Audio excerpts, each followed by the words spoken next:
في قلوب الإنسان أشهد أن لا إله إلا الله وحده لا شريك له وأشهد أن سيدنا محمدا عبده ورسوله لا نبي بعده.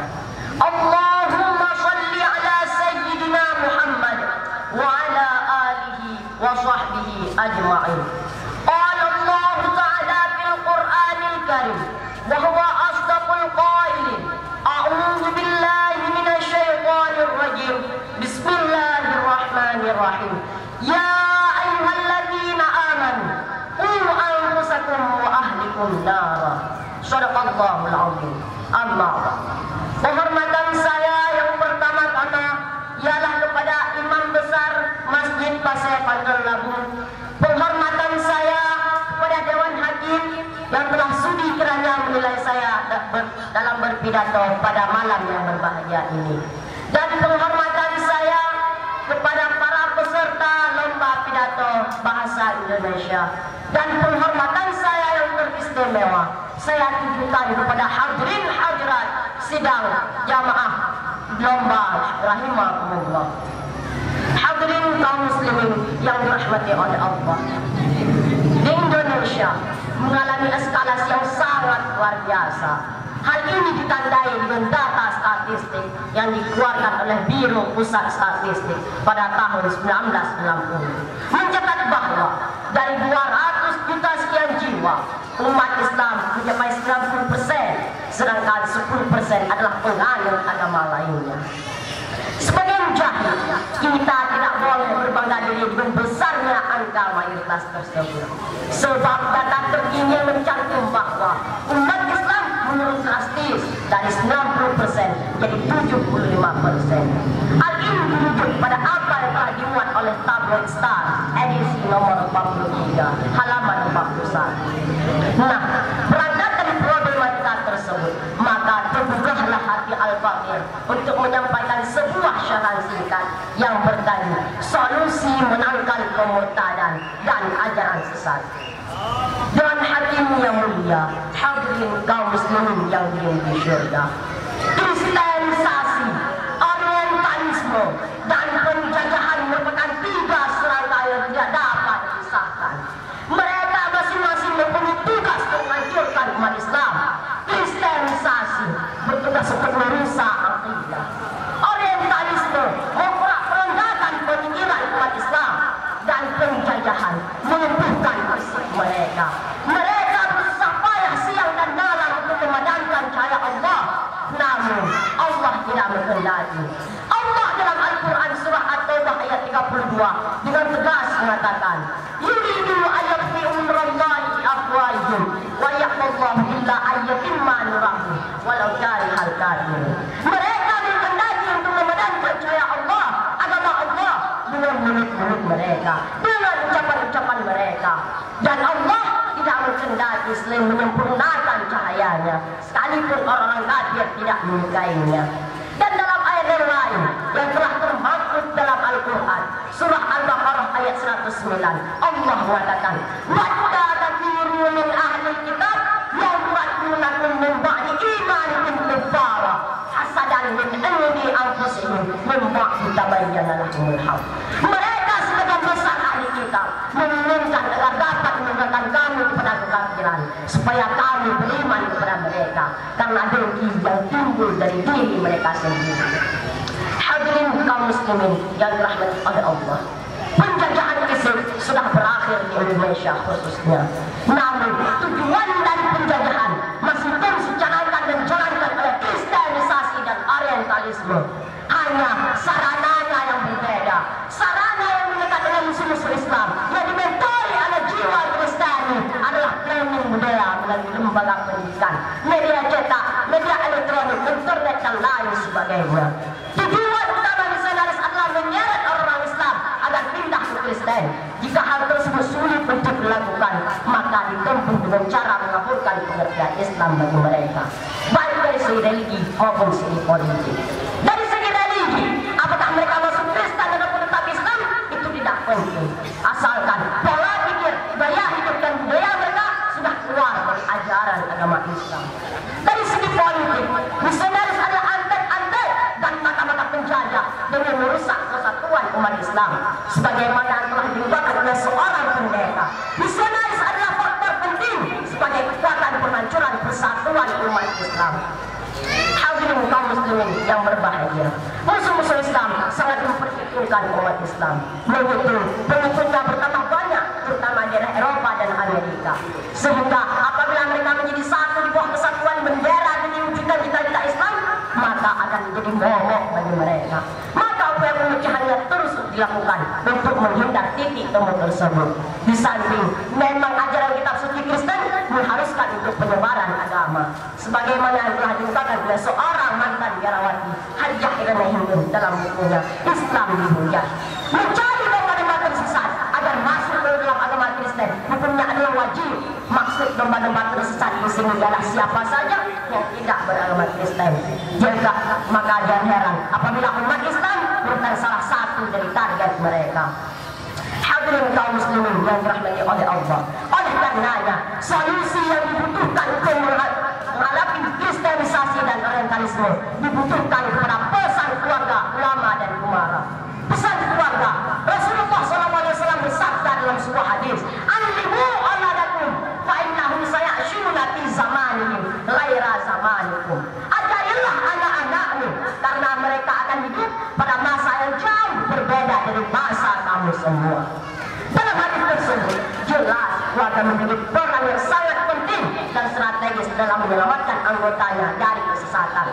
Maka Allah Subhanahu wa taala berfirman dalam surah At-Tahrim ayat 6, "Ya ayyuhalladzina amanu qu anfusakum wa ahlikum nara." Wahai orang-orang yang beriman, jagalah dirimu dan keluargamu dari api neraka. Pesan keluarga dalam ayat tersebut mencakup pada preventif penyelamatan akidah. Jika sebuah keluarga memiliki kesadaran yang tinggi akan pentingnya agama, maka pasti akan menyelamatkan anggotanya dari kesesatan. Maka dalam hal ini, keluarga dituntut untuk memberi bimbingan dan pelajaran akidah, akhlak, ibadah dan lain sebagainya. Pesan ulama dan umara.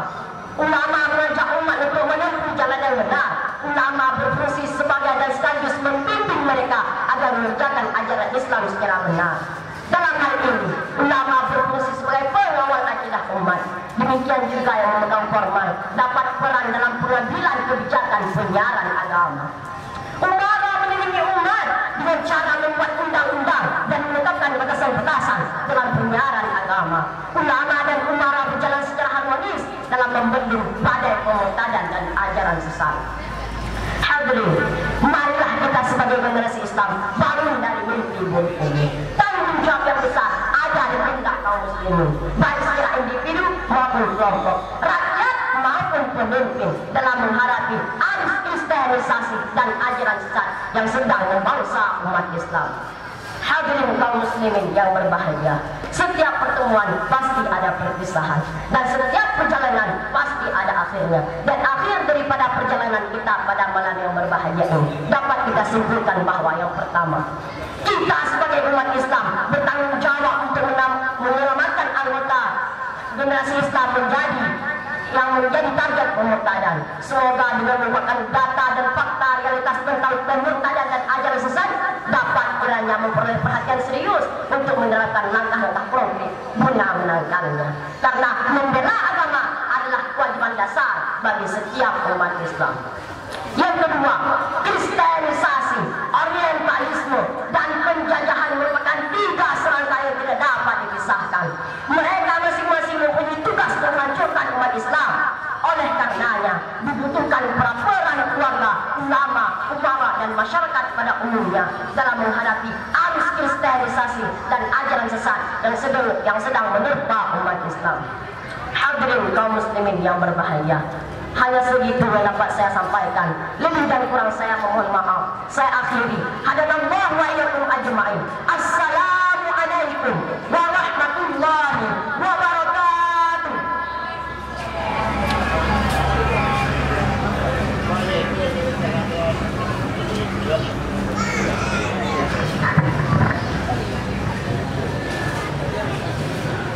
Yang barusan tampil atas nama Tengku Muhammad Zulfanur, Satri dari daerah Kudaku.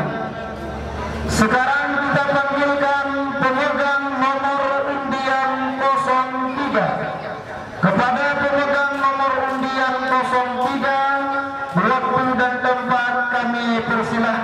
dengan segala hormat. Bersiap-siap kepada pemegang nomor undian 04.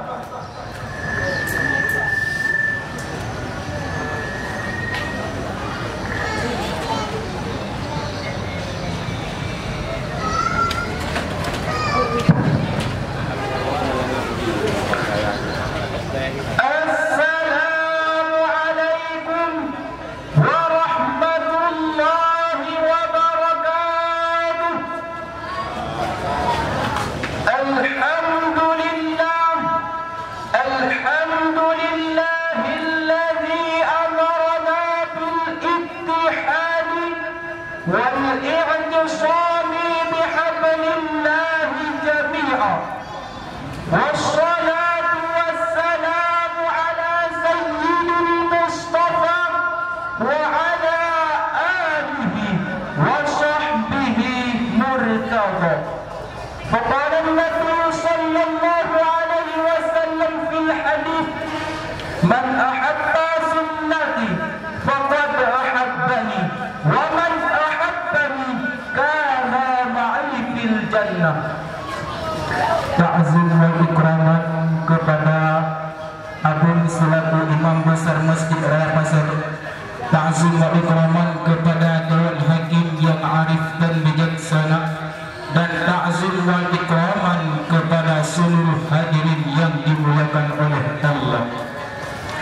Hadirin yang dimuliakan oleh Allah, dalam kesempatan yang singkat ini izinkan saya untuk membawa satu syarahan pidato yang berjudul kecintaan Nabi Muhammad sallallahu alaihi wasallam kepada umatnya. Ma'asyiral muslimin rahimakumullah, Nabi Muhammad adalah utusan Allah sebagai pendakwah bagi umatnya, sebagai penasihat bagi umatnya, sebagai sirajan munira bagi umatnya. Maka kita sebagai umat beliau, jangan kita hina beliau, jangan kita caci beliau, jangan kita jela beliau, dikarenakan Nabi Muhammad sangatlah cinta kepada kita umatnya. Akan tetapi umat pada zaman sekarang ini hanya cinta dan sayang kepada kekasihnya. Betul hadirin? Betul hadirin? Sebesar apapun cinta kita kepada Rasulullah, tidak dapat kita bandingi cintanya Rasulullah kepada kita umatnya. Maka apabila kita mencintai seseorang, belum tentu dia membalas cintanya kepada kita. Akan tetapi ada orang di saat kita mencintainya, pasti dia membalas cintanya kepada kita. Bahkan cinta dia melebihi daripada cinta kita kepadanya. Siapakah dia hadirin? Siapakah dia hadirin? Dia adalah baginda Rasulullah sallallahu alaihi wasallam. Hadirin yang dimuliakan oleh Allah, kita ini tidak pernah memikirkan jasa-jasa beliau, pengorbanan beliau untuk kita umatnya. Beliau pernah menangis selama 48 hari sampai matanya bengkak. Beliau menangis bukan karena lapar, beliau menangis bukan karena harta, beliau menangis bukan karena keluarga. Akan tetapi sebab menangisnya Rasulullah sallallahu alaihi wasallam hanya ingin meminta ampunan kepada Allah agar menerima taubat umatnya di ketika sakratul maut. Dan kita ini yang mengaku sebagai umat beliau, balasan apa yang telah kita berikan hadirin? Ma'asyiral muslimin rahimakumullah, ketahuilah sesungguhnya Nabi Muhammad sallallahu alaihi wasallam nanti di akhirat tidak memanggil istri-istrinya, tidak memanggil anak-anaknya, tidak memanggil sahabat-sahabatnya. Akan tetapi Rasulullah hanya memanggil ummati, di manakah kalian berada? Begitulah kecintaan Rasulullah kepada kita umatnya. Maka apa balasan kita? Melainkan berselawat kepadanya dan mencintai sunnah-sunnahnya. Maka salah satu kita cinta kepada Rasulullah, kita selalu menyebut namanya dan berselawat kepadanya. Hadirin, jangan pernah mengeluarkan kata-kata cinta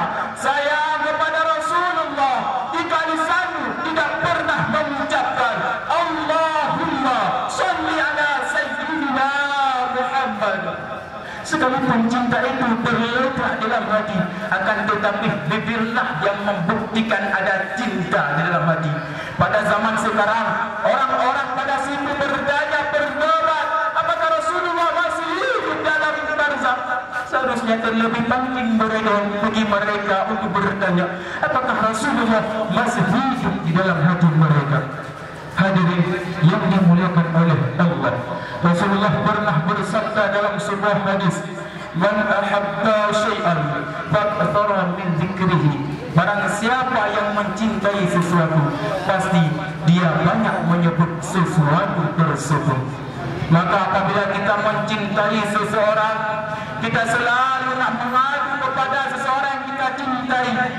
Begitu juga jika kita cinta kepada Rasulullah, kita selalu berselawat kepadanya.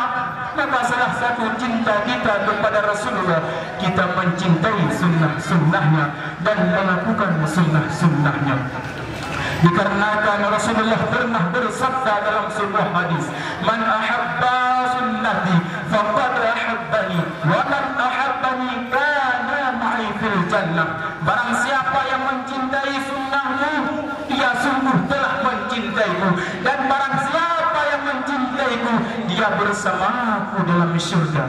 Hadirin yang dimuliakan oleh Allah, cinta yang begitu hebat, dengan cinta saja kita akan dikumpulkan dengan orang kita, seseorang dengan seseorang yang kita cintai nanti di akhirat. Maka oleh sebab demikian, coba kita tanyakan kepada diri kita sendiri, siapa yang kita cintai dan ingin bersama siapa kita nanti di akhirat. Itu semua hanya didapatkan dengan cinta dan karena cinta. Maka jangan kita harap, jangan kita mimpi kita akan bersama Rasulullah nanti di surganya Allah, jikalau di dalam hati tidak ada cinta kepada Rasulullah. Maka oleh sebab demikian, jadilah kita ini orang yang membanggakan Rasulullah, bukan orang yang bangga dengan Rasulullah. Jadilah kita ini orang yang menyenangkan hati Rasulullah, bukan orang yang senang dengan Rasulullah. Jadilah kita ini orang yang menggembirakan hati Rasulullah, bukan orang yang gembira dengan Rasulullah. Yaitu dengan cara kita memperjuangkan agama Rasulullah, membangkitkan agama Rasulullah Sallallahu Alaihi Wasallam. Pada zaman sekarang ini, tiada lagi orang-orang yang meneruskan agama Rasulullah terkecuali para ulama. Pada zaman sekarang ini, tiada lagi orang-orang yang memperjuangkan agama Rasulullah terkecuali para santri. Wahai para santri pejuang agama Rasulullah, bersemangatlah dalam menuntut ilmu Allah. Jangan mudah menyerah wahai para santri. Hanya kita yang bisa menerangi generasi masa depan. Hanya kita yang bisa mencurahkan agama Rasulullah Sallallahu Alaihi Wasallam. Maka inilah salah satu Rasulullah bangga kepada kita umatnya. Mari sama-sama kita berselawat kepada Rasulullah sebagai bukti cinta kita kepada Rasulullah. Salatullah, salamullah ala Taha Rasulillah. Salatullah, salamullah ala Yasin Habibillah. Maka oleh sebab demikian, kita selalu berdoa kepada Allah agar kita menjadi orang yang membanggakan Rasulullah. Ya Allah, jadilah kami ini orang yang mencintai Rasulullah. Berikanlah kami kekuatan agar kami bisa mengokohkan agama Rasulullah. Jumpailah kami dengan Rasulullah di surga nanti ya Allah. Amin, amin ya Rabbal Alamin. Dari kesimpulan pidato singkat saya tadi, dapat kita petik beberapa kesimpulan. Di antara lain, jadilah kita ini orang yang mencintai Rasulullah, bukan orang yang membenci Rasulullah. Jadilah kita ini orang yang memperjuangkan agama Rasulullah, bukan orang yang menghancurkan agama Rasulullah. Dikarenakan Rasulullah sangatlah cinta kepada kita umat umatnya, sangat sayang kepada kita umatnya. Maka dengan waktu yang Allah berikan kepada kita, kita pergunakan selalu untuk berselawat kepadanya. Hadirin ma'asyiral muslimin rahimakumullah. Hanya ini yang dapat saya sampaikan, yang benar dari Allah, yang salah